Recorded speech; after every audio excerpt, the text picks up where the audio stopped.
Our women and children are like this Barberton daisy. They are beautiful, fragile, and in need of love and protection. This pandemic exacerbates the triple challenges of patriarchy, racism, and inequality endured by us women for generations. In this crucial year of Umama Charlotte Maxeke, it is time for us as women to occupy our rightful place and still feel safe in our own homes, workplaces, and our surrounding communities. Bagwethu sithi sekwanele. Watinta bafazi, watinta imbogodo. Madam Speaker, I stand before you today to deliver the State of the Province address at a time when the whole world is holding its breath and pinning its hope on the success of one of the largest global vaccination programs that has been undertaken in history. We deliver this SOPA exactly a year since the first positive COVID-19 case in the country was reported on the 5th of March 2020. We have made a significant strides to counter the devastating effect of the pandemic. Our unique approach to managing the surge of the virus in the province has encompassed the establishment of ward-based containment teams under the leadership of ward councillors, and thus deploying a wall-to-wall strategy across all wards in the province. The linking of the ward-based containment teams with clinic-driven ward-based targeted screening, testing, and care teams, and intensifying the identification of active cases through testing, isolation, and quarantine. This strategy was developed in collaboration with the clinical advisory panel of experts that I've appointed to augment the provincial COVID-19 containment strategy. I would like to extend my sincere appreciation to the panel led by Professor Simon Nemutandani from the University of Witwatersrand. Evidence to their excellent work is seen through the relative low rate of infection and mortality across the province, as well as our recovery rate that has been stable at over 97% across the 2 waves of COVID-19 infections. Madam Speaker, to date, Pumalanga has lost 1,271 people to COVID-19 from 71,525 infections and a total of 69,073 recoveries. In memory of all those who have passed on due to the COVID-19 pandemic, may I request that we observe a moment of silence. May their soul rest in eternal peace. I thank you. Madam Speaker, I also extend my gratitude to our frontline workers who have worked tirelessly in the face of great adversity and in difficult circumstances to save the lives of the people of Pumalanga. Their efforts will not be in vain. The provincial government will in due course honor and celebrate our frontline workers. As Pumalanga province, we have begun rolling out the COVID-19 vaccination program as we take the first steps to returning to life as we knew it. We have completed part of the first phase, which entailed the vaccination of health workers at 2 provincial health facilities, which are Rob Ferreira and Witbank hospitals.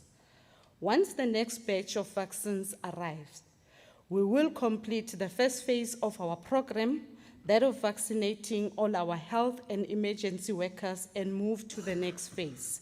In the second and third phases of our vaccination program, we will vaccinate police, teachers, taxi drivers, and those that are 60 years and above, as well as those that are 18 years and older, but with comorbidities. This will be followed by the entire population of Pumalanga, who are above 18 years. We shall have achieved herd immunity once we vaccinate at least more than 67% of our population.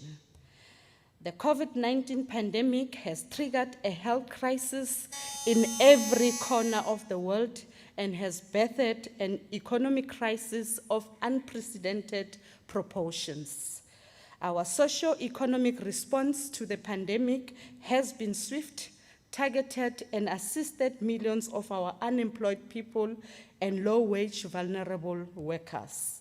As early as April last year, government announced a massive stimulus package which was allocated to, amongst others, wage protection through the Unemployment Insurance Fund, financial support for small and informal businesses, support through the tax system or tax holidays, assistance to municipalities for the provision of basic services, additional health support to our institutions, and the credit guarantee scheme.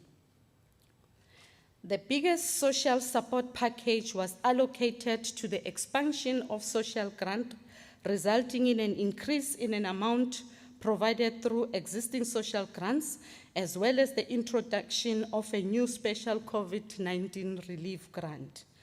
The COVID-19 special grant targeted individuals above 18 years who are unemployed or neither receiving any income nor any other social grant or support from the UIF. This special grant was intended to run for 6 months, but has since been further extended and will now run until the end of May 2021. Most researchers and analysts agree that the COVID-19 special grant has had a significant positive impact on the lives of our people as it targeted the most vulnerable members of our society. Our government stimulus package has been hailed as amongst the largest by global standards and by reach in terms of the number of people who have benefited. As a province, we welcome these short-term interventions, mindful of the fact that this social security net must be augmented by the creation of sustainable job opportunities to drive an inclusive economy activity. Despite all our efforts to cushion the adverse effects of the pandemic, predictions are that the provincial economy will record a negative growth rate of between -6% and -7% by 2020. The most affected provincial economic sectors and industries in this regard are trade, which include tourism, construction, manufacturing, as well as transport and communication. When compared with the anticipated global negative growth rate of -4% in 2020, we can conclude that our country would be amongst the hardest hit. Agriculture was the least affected industry in 2020 due to the demand of agricultural products, proving once more that our province is an important contributor to the food basket of South Africa.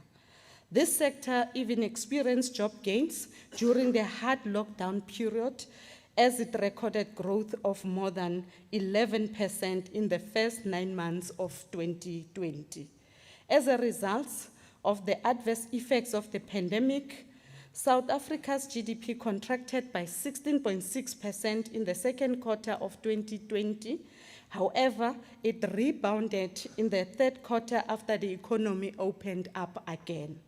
Despite the rebound, the economy is still more or less 6% smaller than it was at the end of 2019. Tourism remains the worst affected as it struggled to gain momentum due to fears of the pandemic, which necessitated the closure of borders here at home and abroad. However, it is not all doom and gloom, as some economic recovery is expected in 2021, with a projected provincial growth rate of around 3%.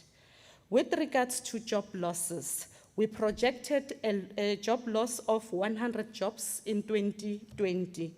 These job losses were expected to be experienced in industries such as construction, trade, including tourism and manufacturing. To this end, the 2020 Q2 figures from Stats SA Quarterly Labour Force Survey indicated the worst job losses of 134,000. However, when the economy reopened in the third quarter, Pumalanga recorded 49,000 job gains, which eventually led to the net job loss of around 85,000 during the period under review. What this means is that job losses impact negatively on consumer spending and eventually increase poverty and inequality. We are concerned that the youth and women become the most affected by the high unemployment rate. The latest unemployment figures, which were released by Stats SA, recently show that unemployment in the province, if you use the strict definition, jumped to 33% in the fourth quarter, the highest since 2008. If one uses an expanded definition of unemployment, which includes those that are discouraged from seeking employment, the figure jumps even further to 42.4%, slightly better than the national figure of 42.6%.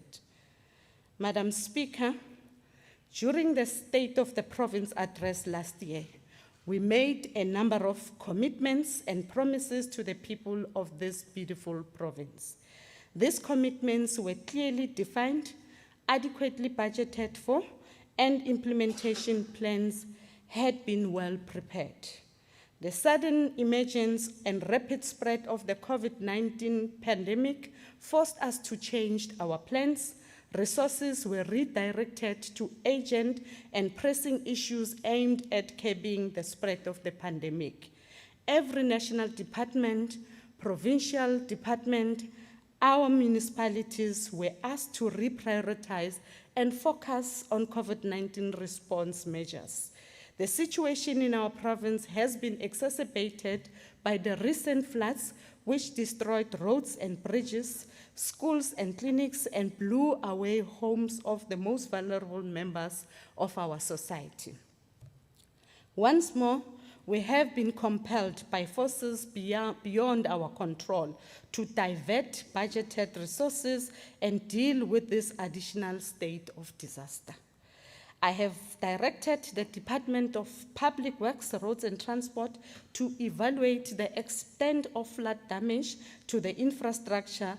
Preliminary assessment indicated an estimated amount of 1.3 billion rand will be required to commence with the reconstruction and repairs to the damaged infrastructure.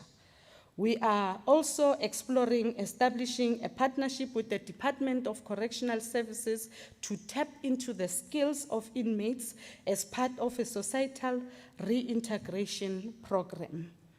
One of our most important commitments undertaken in the last SOPA address was the launching and the operationalization of the Youth Development Fund.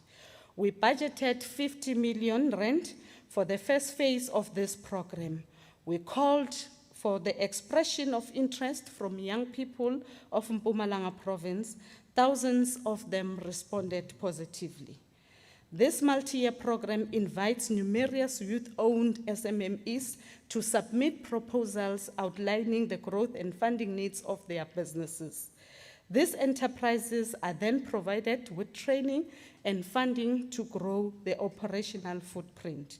We have heard the cries of the youth, and as a result, we will open the application process for more youth-owned businesses to submit their proposals. We urge our young people to continue to grab this opportunity with both hands. We also committed ourselves to expanding the infrastructure programs throughout the province, to the extent that some of our multi-year infrastructure programs were progressing, albeit slowly, like the construction of new hospitals and the renovation of the old ones. Other projects could not be undertaken as a resource were diverted to mitigate against the COVID-19 pandemic. We were, however, able to start and complete a number of other infrastructure projects. I will elaborate more on these projects during the course of the address. Madam Speaker, the core element of our economic reconstruction and recovery roadmap are aligned with our medium-term strategic framework, which is a reflection of the ruling party's manifesto and the commitment to implement the National Development Plan. Government's MTSF 2019-2024 is the planned implementation of the NDP Vision 2030 and the implementation of the electoral mandate of the 6th Administration of Government. It lays out the package of interventions and programs that will achieve outcomes to ensure success in realizing the ideals of Vision 2030. We are also guided by the provincial imperatives as expressed by the elements of the manifesto that addresses our unique local circumstances. These manifest themselves in a form of policy guidelines as set out and pronounced by the provincial structures from time to time. The plans focuses on the 7 priorities of the 6th Administration of Government. These 7 priorities are building a capable, ethical, developmental state, focusing on economic transformation and job creation, expanding and improving education, skills and health outcomes, consolidating the social wage through reliable and quality basic services, spatial integration, human settlement, and strong local government, social cohesion, and safer communities, and lastly, a better Africa and a better world. Madam Speaker, we are almost halfway through the 5-year period of our MTSF, and a lot has been accomplished, yet much more still needs to be done. The effects of both the COVID-19 pandemic and the flood disaster have set us back, and it will be some time before we fully recover from these unforeseen challenges. Our government has a huge responsibility to galvanize society towards a common vision as articulated in the NDP. Given the ground that we have lost, we must act with speed and renewed determination and commitment in order to defeat the triple challenges of unemployment, poverty, and inequality. Our performance as government relies on a capable, ethical, and developmental state which underpins all 7 priorities of the MTSF that I have outlined earlier. It is a vision of strong leadership, a focus on people, and improved implementation capability. We are continuously and tirelessly working hard to strengthen our human capabilities, our institutional capacity, service processes, and technological platforms to deliver on the NDP through a social contract with the people. We will be working together with the Institute of Risk Management of South Africa to train our senior officials on ethical leadership so as to embed and strengthen ethical conduct. Through mobilization of resources across all spheres of government, we are building a more functional and integrated government, which is capacitated with professionalism, response, and meritocratic public servants who will put people first, not their own personal interests. In our efforts to accelerate and improve the delivery of basic services, we are committed to eliminating our fragmented approach to development and strengthening coordination across the 3 spheres of government. Madam Speaker, a capable, ethical, and developmental state is not achievable for as long as the government continues to function in a disjointed and uncoordinated manner. As part of the solution to this problem, we have introduced the district development model, a new integrated district-based approach to address our service delivery challenges, prioritize localization of procurement and job creation within our communities. Embedded within the implementation of the district development model are individualized economic recovery plans per district, which will direct the economic potential of the district by leveraging local businesses and communities in order to address the economic challenges confronting each district. The public-private partnership component within the district development model is beginning to bear fruits. In Steve Tshwete local municipality, we will be working together with private sector partners to build a 350 million rand four-star hotel.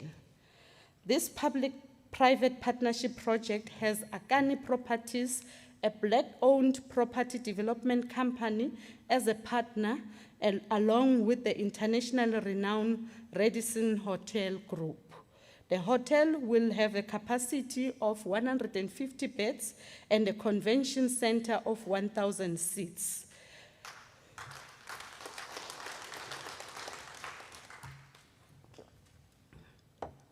Part of the conditions of the award is that 10% ownership should be local and 30% of the construction work should be subcontracted to local businesses. This project will create hundreds of jobs during the construction phase and permanent job once operational. For us to succeed in this approach, we must ensure that local wealth is not extracted out of our communities, but is generated and circulated locally. Sorting is therefore expected by the end of this month. Madam Speaker, on the 15th of October last year, His Excellency President Cyril Ramaphosa presented an economic reconstruction and recovery plan to a joint sitting of Parliament. In his 2021 State of the Nation address, the President has further elevated the economic reconstruction and recovery plan by identifying as one of the country's priorities the acceleration of our economic recovery.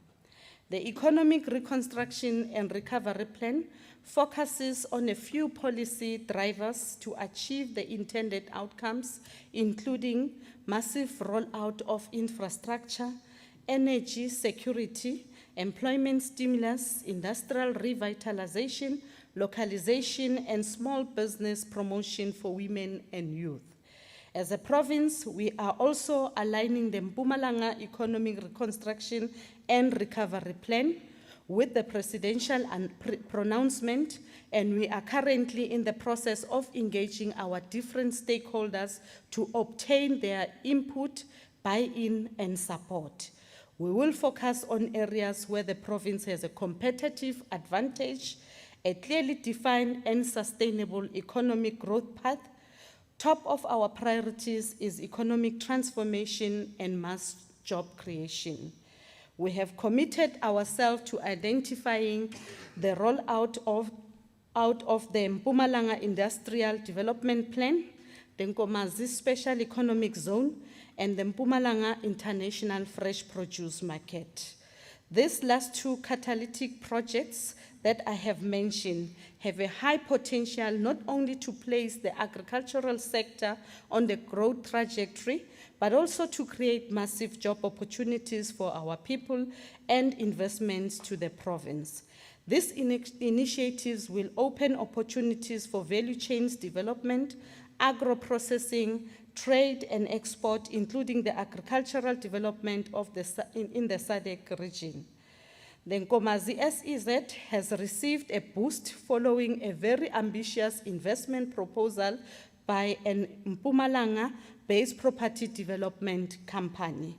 As a province, we have been actively engaging private sector partners who wish to work with us in creating an agri-processing facility surrounding the Kruger-Pumalanga International Airport. These discussions are at an advanced stage and include proposals that encompass a wide range of investment initiatives anchored on a regional beneficiation hub and trade port. Madam Speaker, we are beginning to see progress in the construction of the Pumalanga International Fresh Produce Market as we speak. We anticipate the finalization of the main market by the end of the upcoming financial year. On the Nkomazi SEZ, we are working together with the Department of Trade, Industry and Competition, the Nkomazi Local Municipality, the Hlanzeni District Municipality, and traditional authorities to, amongst other things, finalize all the statutory requirements needed to ensure that the SEZ site is legally compliant, conclude all the planning and design work so that the development of the site can commence in the upcoming financial year, and strengthening the investment pipeline. We shall ensure that the development of small businesses are prioritized in both projects, especially enterprises owned by young people, women, and people with disabilities. We have identified other important economic measures as part of our drive to create more jobs and fight the scourge of poverty and inequality. This includes, but not limited to, ensuring that all departments eliminate bottlenecks and pay valid invoices within 30 days, providing relief fund to SMMEs, implementing the Pumalanga Tourism Recovery Plan, fast-tracking support to Highfield Steel in order to promote the establishment of the Mining and the Metal Industrial Technology Park, also fast-tracking the establishment of the Petrochemical Industrial Technology Park and Forestry Industrial Technology Park. Another important area of work that government is paying undivided attention to is the green economy. Studies have shown us that the green economy also presents opportunities for inclusive growth and the creation of more green jobs for our people. When we addressed this August House last year, we indicated that we have developed the Pumalanga Green Economy Development Plan to guide the province in driving the green economy, whilst at the same time mitigating the impact of climate change. This government is collaborating with Green Cape and the GIZ to implement the Pumalanga Green Economic Development Plan. These partners are currently in the process of finalizing the establishment of a special purpose vehicle that is core in driving the implementation of the plan. Opportunities and projects ready for investment have been identified in areas of renewable energy, diverse economy, in post-mining closures, agriculture, and the built environment. In implementing this plan, Madam Speaker, we have mobilized industry to work closely with our government. As a result, SAPI will commission its biomass plant in the province around June this year. This is a major milestone which could only be achieved through a symbiotic collaboration between government and the private sector. Madam Speaker, for the ANC-led government to succeed and deliver on its mandate, it needs strong, vibrant and strategic partnership with the private sector, organized labor civil organizations, and other non-governmental formations. We have been very fortunate that some of these institutions have come on board and are partnering with us in the arenas of sustainable socio-economic development. Private sector companies are also providing financial and technical assistance to our municipalities and departments. They also provide employment opportunities to local people and continue to support small and emerging businesses. They extend bursaries to our needy students and have opened up their training facilities to our unemployed youth and provide them with soft and hard skills. These companies include Sasol, Exaro, Eskom, SAPI, Columbus, South 32, Samanco, RCL Foods, Mondi, Safcol, Glencoe, Standard Bank, Absa Bank, Nedbank, and First National Bank.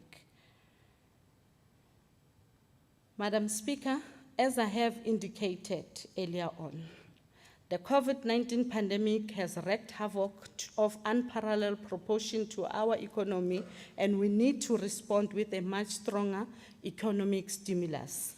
In the past 10 months, government had to implement its plans under very challenging local and global economic, geopolitical, and social environment. The COVID-19 pandemic has had a ripple effect on the provincial fiscus and the MTEF budgets. As a result, there were cuts across all departmental budgets in the current financial year. The impact was also felt in terms of contract and project delays due to the number of restrictions introduced to contain the spread of the virus.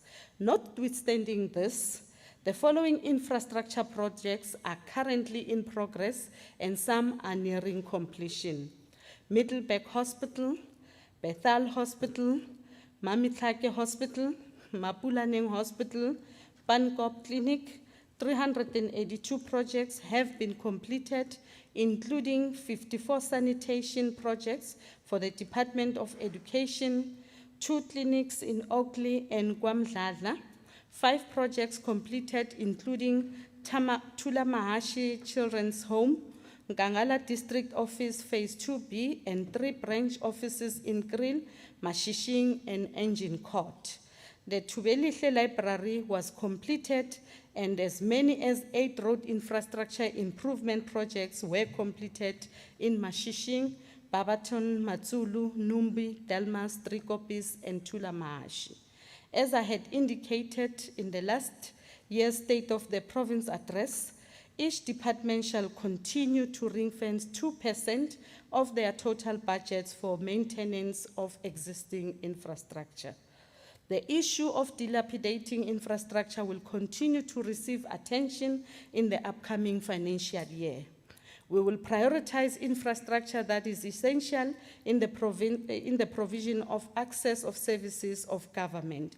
We have identified the Gwamhlanga government precinct as one of the sites that are in dire need of expedited infrastructural maintenance. Work will commence imminently and will be completed by the end of 2021-22 financial year. Madam Speaker, in the last year's SOPA, I also announced that the province will start the process of developing a new tertiary hospital in Emalahleni. I am glad to announce that, true to the ideals of the integrated functioning of all spheres of government, the Emalahleni local municipality has apportioned land for the construction of the tertiary hospital. We have already completed the business case development and also completed the clinical brief. Construction will commence soon. Government has introduced the Presidential Employment Stimulus Program as part of the public investment in mass employment. Last year, Pumalanga received 645 million rand to improve access to services and opportunities for people in rural areas. This program supports, amongst others, the paving of municipal, township, and rural roads, short-term employment in the education sector, such as teacher assistants, screeners, and general workers, and the employment of social workers. Currently, several projects are being implemented in the following municipalities: Bushbuckridge, Chief Albert Lituli, Dr. J.S. Moroka, Tembisile Hani, and Komazi local municipalities. Going forward, Infrastructure South Africa will be responsible for project preparation, packaging, funding, pathways, and providing strategic oversight over all gazetted projects that will be funded through the National Infrastructure Fund. These projects will create opportunities for support of local manufacturing and development of township economies. What is critical to note is that not all the proposed infrastructure projects will need new funding, and therefore there is no need to develop other new grant plans. Instead, the departments are expected to build upon their existing infrastructure plans and employment programs to restore the economic growth that will result in creation of jobs on a massive scale. Furthermore, this pandemic presents an opportunity to reposition previous initiatives to address the long-standing demand of economic transformation and job creation.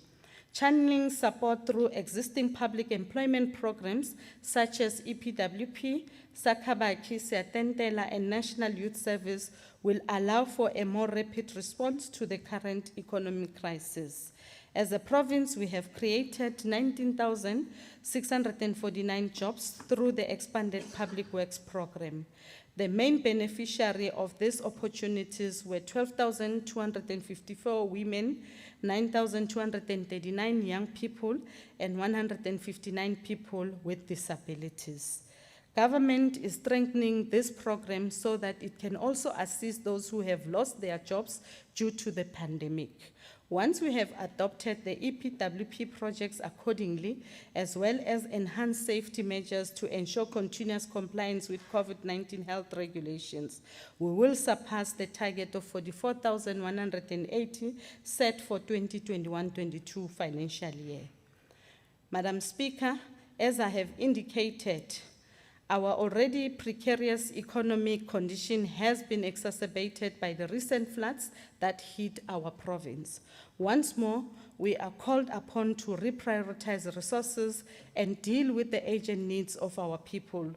Roads and bridges are like the arteries of our transport network, without which the economy cannot function. For us to restore and rebuild our infrastructure, create much more needed jobs for our people, and set this economy on the growth path, we are committing ourselves to building and reconstruct within the next 12 to 24 months all major provincial roads, bridges, and buildings that were affected by the recent floods, support municipalities rebuild their road networks and bridges that were destroyed during the floods, and assist the most vulnerable members of our society whose homes were destroyed by the floods. I have instructed COGTA and the Department of Human Settlements to act with speed in identifying and rebuilding houses for people who have no means to rebuild their homes. National COGTA has declared a state of disaster across the nation following the heavy rains. As I have indicated earlier on, the province has already conducted a preliminary assessment which suggests that we'll need just over 1.3 billion rand to attend to all infrastructure damages that were caused by the floods.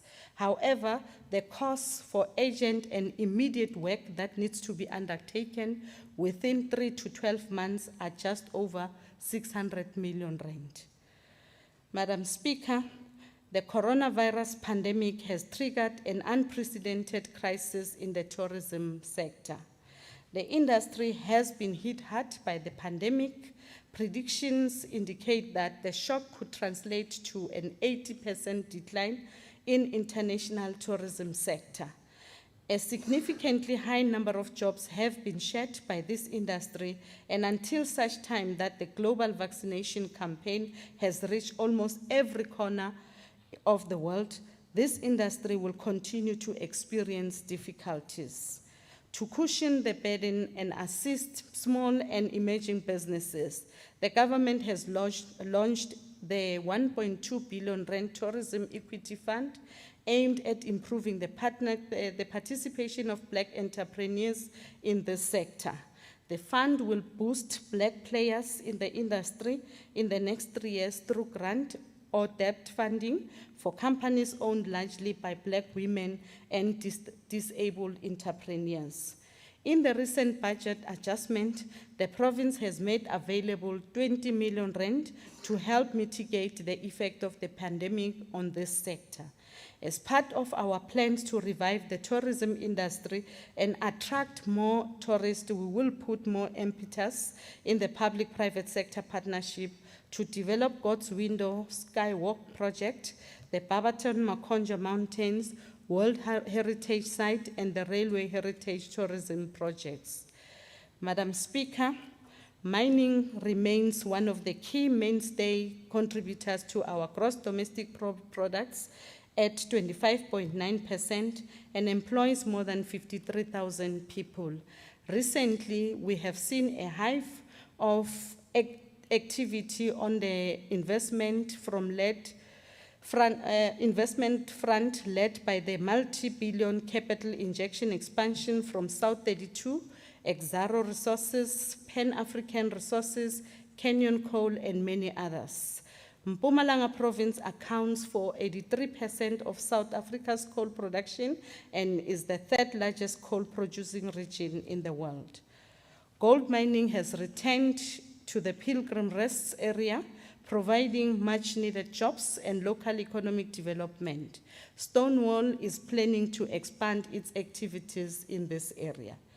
We are delighted to also announce that Utuga Energy will commence work on developing an underground coal mine in the Wackerstrom area within Pixliga Isaka Seme local municipality. This project shall create 576 jobs for the people in the surrounding communities. The sod turning shall be done on the 24th of March 2021. There are many other small mining activities that are stimulating our economy, creating jobs, and supporting local businesses. In as far as agriculture is concerned, Madam Speaker, we want to report that agriculture is one of the most employment-intensive sectors of our economy. It is the only industry that has the potential of propelling our people from abject poverty into prosperity. The question is how to grow this sector, which is often referred to as the backbone of our economy, to fulfill its potential. The answer lies within the land issue. Our people are yearning for land, and they have told us in no uncertain terms. As the ANC-led government that listens and responds to what people say, we have released 33 farms totaling to 8,906 hectares throughout the province. These farms are available for emerging farmers to lease on unused or underutilized or vacant state land. As government, we are offering our previously disadvantaged farmers 30-year leasehold with an option to buy. To avoid the repetition of what we have experienced in the past, where land restitution took place only for that land that lie fallow, all beneficiaries who have been allocated land and signed agreements will be subjected to a compulsory training program. It is these capacity building measures that will serve as entry-level training for aspirant farmers. Quarterly inspections will be undertaken to see if there is progress, and annual reports will be submitted. These funds will greatly assist the expanding our Fortune 40 program that has a specific focus on developing young entrepreneurs in farming.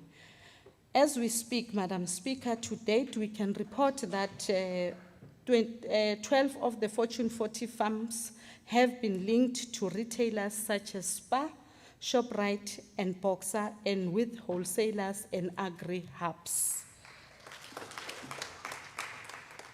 Our small-scale farmer assistance program called Phezukomkhono Mlimi is providing mechanization and input support to subsistence emerging farmers and households which are engaged in agriculture.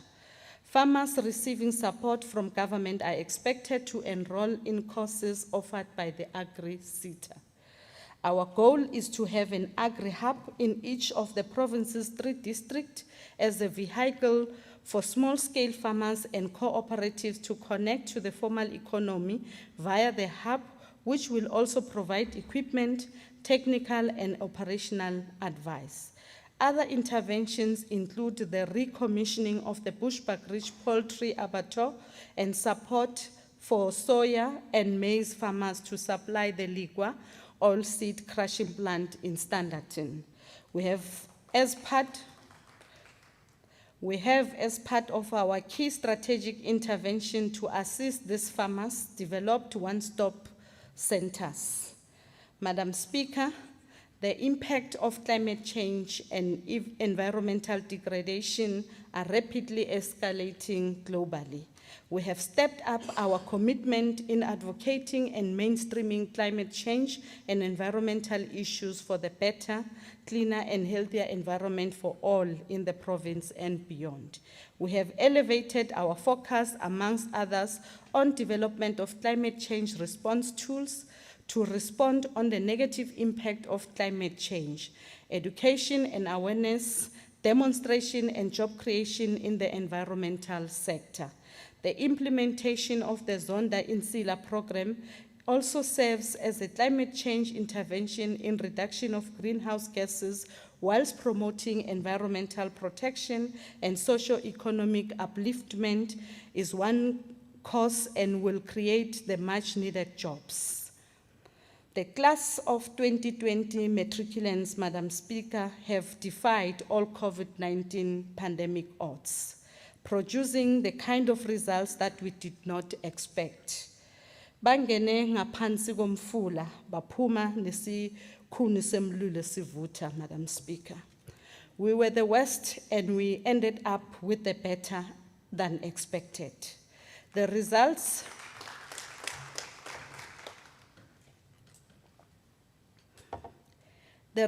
proved once more that we are a resilient province built on an unbreakable spirit.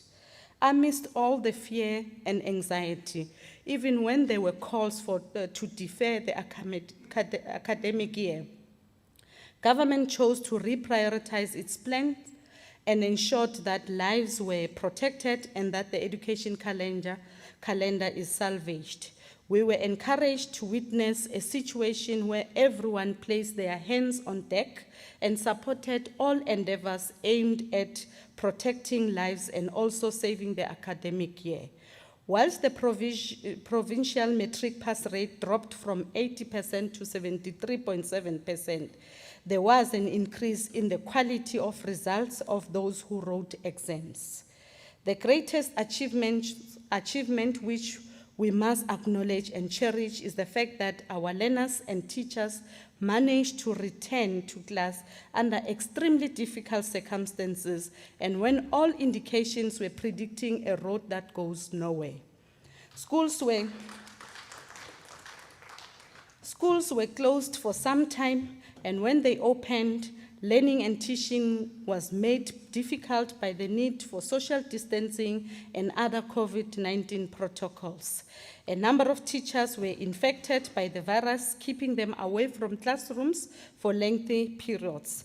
Some of the educators succumbed to the deadly virus, leaving a void that was not easily filled. We therefore would like to extend our heartfelt gratitude to all educators and the support staff, as well as to congratulate all students who passed their matric exams and other grades. On the same vein, we want to say to those who did not make it, we will provide them another chance to write their examinations. All that is required of them is to work hard from the beginning of the year and not to wait until towards the end of the year. Madam Speaker, the province has made strides in terms of delivering its mandate of providing quality basic education in the past 25 years, with the last 5 years seeing accelerated growth in the number of areas. Access to education has improved significantly. Stats South Africa General Household Survey 2019 findings indicate that the percentage of 7 to 15-year-olds attending education institutions here in Pumalanga province is at 99%.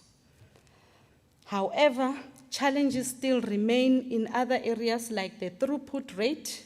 Learners writing grade 12 examination in 2019 were equal to 48.7% of the grade 1 class of 2008. There are various reasons that contribute to the less than desirable throughput rate. In the main, they are grade reputation and learner dropout due to socio-economic challenges. We must continue to work hard in order to reach the NDP target of 80%. Madam Speaker, as part of the campaign of improving reading and learning capabilities at an early stage of our children, we will put more resources and emphasis on early childhood development as well as early grade reading for comprehension. We will also increase the number of high schools that provide technical subjects to cater for learners who are more interested in skills development. 31 circuits out of 70 will now have schools that cater for technical subjects. As part of responding to the call by the Freedom Charter that doors of learning shall be open to all learners irrespective of their background, we have 370 students on full government bursaries furthering their studies in Russia. 20 of them have graduated in medicine and in engineering. Government has absorbed all engineering students, whilst medicine graduates have registered with Council of South Africa. As a province, we will continue to work tirelessly to, amongst others, eradicate Council of South Africa. As a province, we will continue to work tirelessly to, amongst others, eradicate substandard structure and including adding more classrooms in overcrowded urban areas that are experiencing influx of learners like Mbombela, Mashishing, Emalahleni, Govonbeki, and Steve Tshwete. We will award more bursaries to students who attend universities throughout South Africa. Currently, we have 2,203 students at different universities funded by government. We will also continue with strengthening our national nutrition feeding scheme program, which has yielded extremely positive results by reducing absenteeism and early dropout of schools, whilst at the same time fighting malnutrition and reducing hunger and poverty. We will supply dignity packs to all needy learners.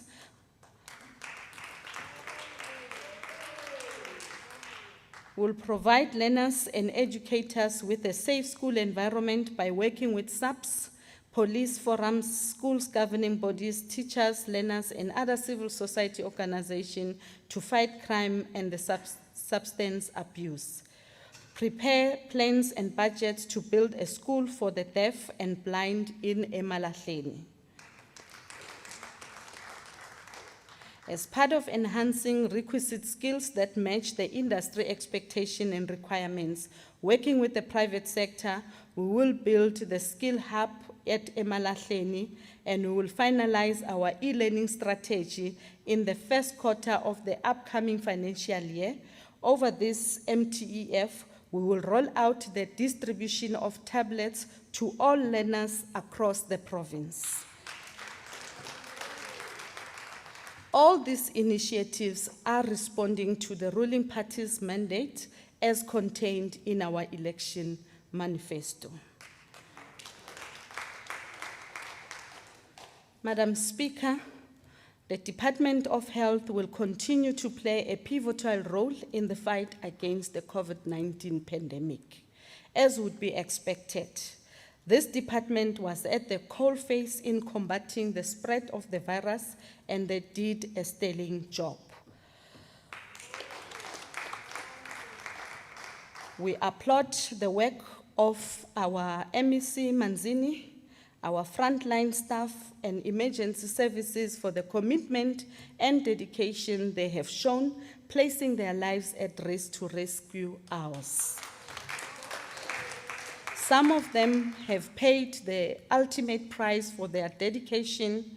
We extend our deepest condolences to their families, friends, and relatives, and proudly declare that their names will remain in the indelible history books of our province. To improve on emergency turnaround time, we have procured 67 new ambulances to add to the existing fleet in 2021.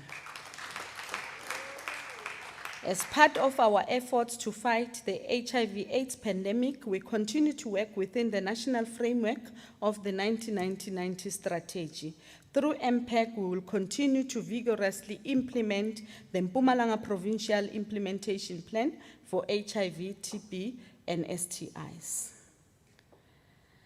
Madam Speaker, the current pandemic presents an added burden to the existing mental health crisis. Long after the pandemic has gone, we are likely to remain with long-term social and mental health crises that are complex and traversing emotional challenges. And I'm happy that Reverend Tali is here with us. He's listening to what we are saying now. According to the researchers, many people are experiencing COVID-19 related stress. Rampant job losses have led to financial strain. Stay-at-home orders have exacerbated toxic relationships and have increased the risk of gender-based violence. In addition to this burden, separation from others has led to feelings of isolation, and individuals who have lost loved ones have been left to grieve without traditional mourning and burial practices. The unpredictable circumstances of the COVID-19 pandemic have led to the intertwined emotional experiences of anxiety, depression, grief, and trauma. Working with our non-profit, non-governmental organization and civil society, we must step in and provide assistance in this regard. It can only be expected that the number of orphans and children who need foster care will increase, so will the number of women and children who are survivors of gender-based violence who will need shelter. Madam Speaker, when we addressed this August House last year, we alluded to the fact that our focus henceforth will be on providing service stands and allowing people to build houses for their own choice. This was in line with the national strategy to shift resources towards increasing the number of service stands exponentially so that we support more people in their efforts to build homes for their liking. We also made it clear that we will continue to provide top structures for the most vulnerable members of our society, including the elderly, child-headed homes, people with disabilities, gender-based violence survivors who have no means to provide for themselves, and other vulnerable groups. We will continue with the preparations for the integrated human settlement mega projects by pushing forward the township developments, opening township registers and general plans for Inkosi City in Tanji, the Dingweni in the city of Mbombela, Smart City in Komazi, Retifville in Mkondo, Secunda West in Govenbegi, and Rondebosch in Stiftjwete local municipalities. For the 2021-22 financial year, we are planning to service more than 5,000 sites for different categories of housing programs, complete more than 3,000 units, again under different programs, including People's Housing Program, Low-Cost Program, Military Veterans, Rural Housing, and Integrated Residential Housing Programs. In recognition of our commitment to ensure that government operates in an integrated and efficient manner, we will continue to exercise oversight over local government in line with the provision of the Constitution. Our priority is in ensuring that the people of Pumalanga are afforded access to basic services. Madam Speaker, it gives me pleasure to give a positive report of some progress that was recorded during the year under review, where local governments in the province were able to implement infrastructure projects for the delivery of basic services despite the serious COVID-19 pandemic challenges that stood as a negative deterrent to this progress. A total of 21 water infrastructure projects were completed, benefiting 45,470 households to the value of 592 million rand. An additional 22 sanitation infrastructure projects, which benefited additional 2,342 households, were also completed, and a further 46 sanitation projects to the amount of 246 million rand are under construction to improve access to decent sanitation services that will add to a total of 622,398 households with decent sanitation.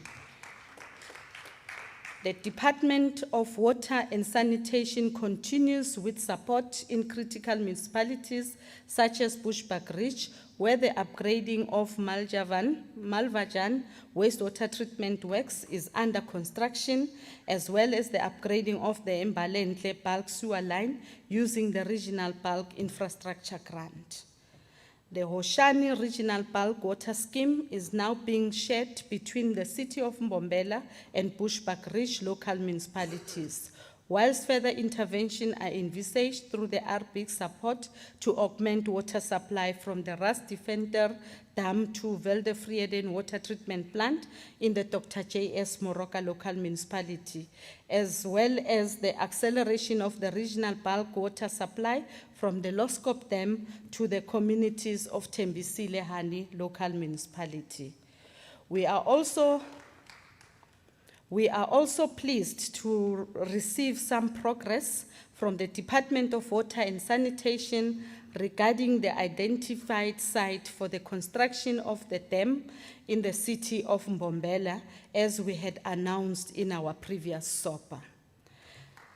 The preliminary studies have shown that there are 3 possible sites identified within the city of Mbombela. The Mountain View area has been strongly recommended as a possible catchment area for the dam. I am also proud and elated, Honorable Speaker, to report the establishment of the Dbsa-sponsored Provincial Program Management Unit within COGTA.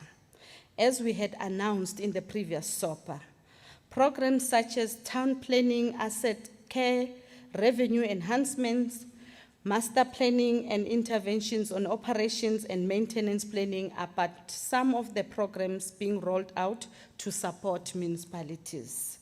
Application for municipalities to access support through Dbsa funding have already been submitted by municipalities and are being currently processed by Dbsa. This support will close the gap on long-identified deficiencies of poor infrastructure service delivery planning and inconsistent delivery. Madam Speaker, in line with our responsibility to fight corruption and maladministration in our municipalities, we have completed investigations in terms of Section 106 of the Municipal System Act in Dr. J.S. Moroka, Dr. Pixlika Isa Kaseme, and Governbegi local municipalities, with the recommendations provided to municipalities for implementation. We have further supported these 3 municipalities to develop action plans to implement the recommendations. In order to stabilize our municipalities, the provincial government through COGTA will continue to administer the provision of Section 139(1)B of the Constitution in Dr. J.S. Moroka local municipality and any other municipality that fails to operate optimally with clear measurable performance areas to turn around the municipalities for the better.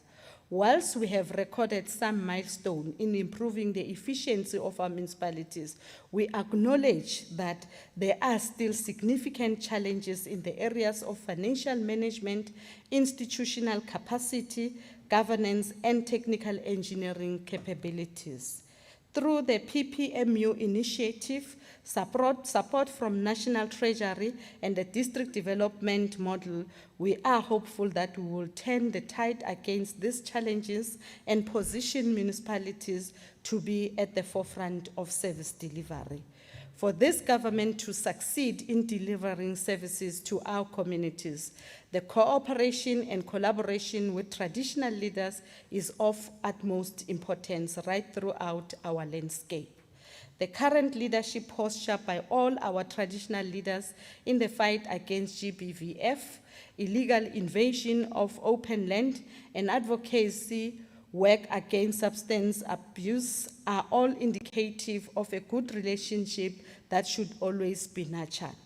The involvement of Amakosigati structures further showcase these noble programs to restore good societal values and humanity. We urge both councillors and traditional leaders to work together and be a part of key local government development decisions taken in municipal councils. We further encourage the active involvement of Amakosi in the Agrarian Revolution program and plans aimed at stimulating the vibrant economies, including the development of emerging farmers. Madam Speaker, Pumalanga province is experiencing exponential population growth, in particular among 4 local municipalities. Provincial population increased from 4.04 million in 2011 to 4.68 million in 2020, an increase of 640,000 people in the 9-year period. Municipalities that are attracting large numbers of new residents and growing at 2.5% per annum and more are Steve Tshwete, Emalahleni, Victor Kanye, and Govan-Mbeki.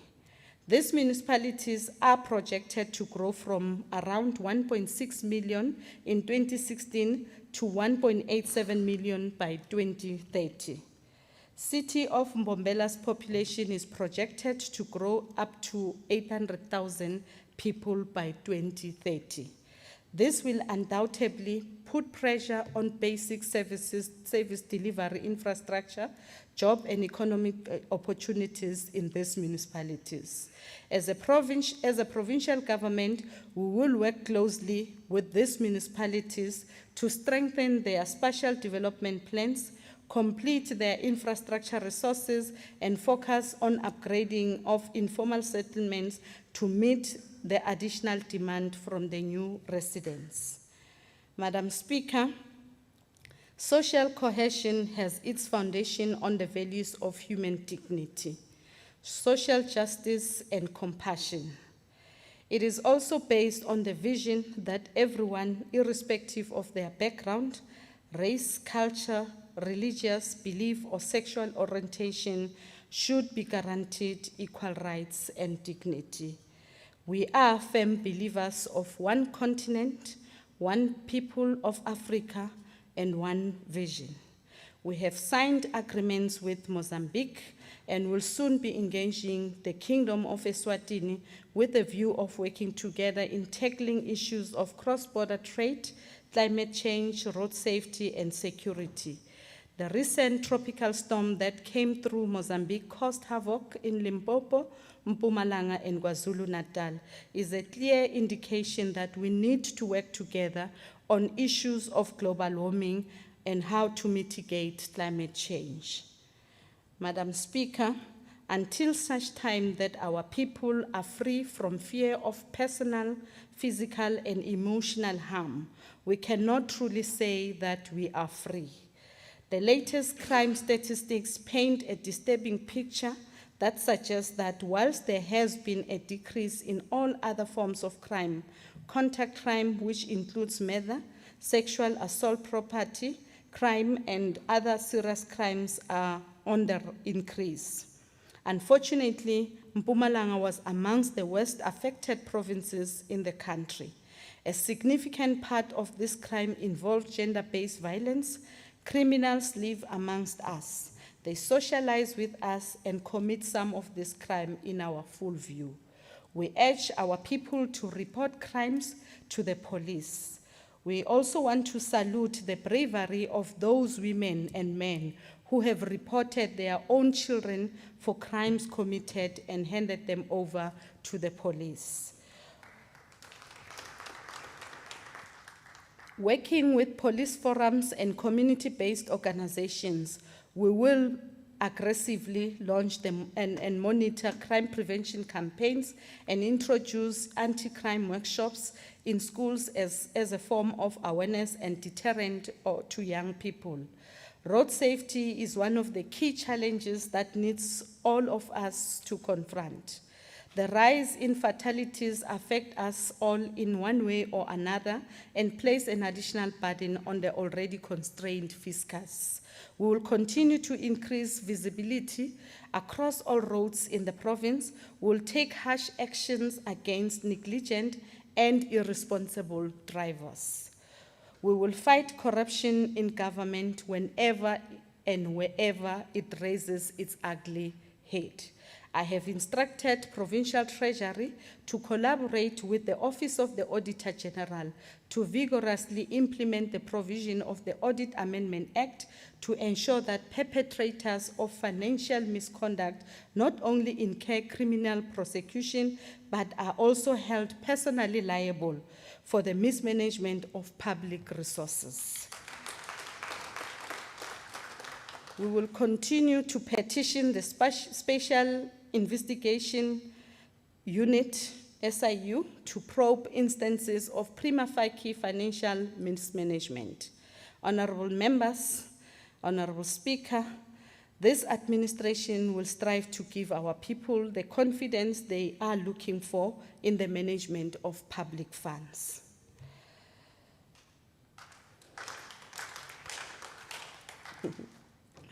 Whilst we are pinning our hopes on a successful vaccination program, we must remain vigilant and not to drop our guards against the monstrous COVID-19 pandemic. It is therefore prudent that we wear our masks all the time, wash our hands thoroughly, sanitize and keep a required safety distance. We have been warned against a possible coronavirus third wave, which could be more severe than the two previous waves.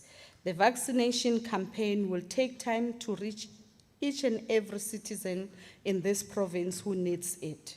We therefore are appealing to our people to continue observing safety protocol. As I conclude, Madam Speaker, we must remain positive as people of Pumalanga. As the Finance Minister said in his budget speech last week, we must never forget that above the dark cloud that we see, the sun continues to shine. We believe that once the dark cloud is gone, we will see the sun shining again. It will still shine, it will still be rising from Pumalanga. I thank you all.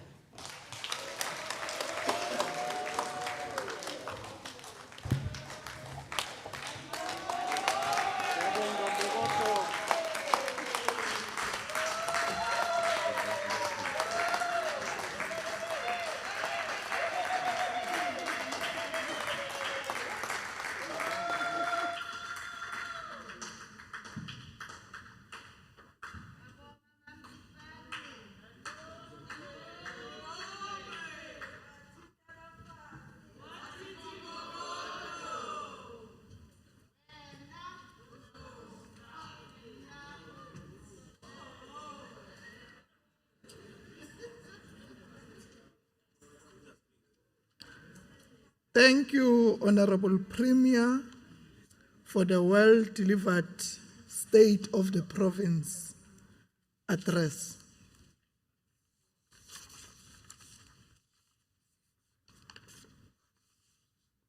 We request that honorable members who could not take official pictures on arrival this morning, that immediately after the adjournment of the sitting, they go take the pictures in the said mini studio just outside the chamber.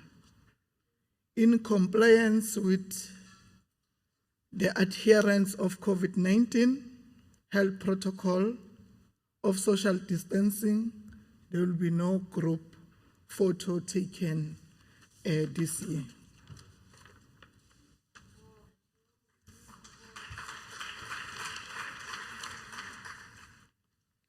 Honorable members and guests are requested to remain at their places until the procession has left the chamber. That concludes the business for the day. The House is adjourned until Tuesday, the 9th March 2021 at 10 o'clock in this very same chamber.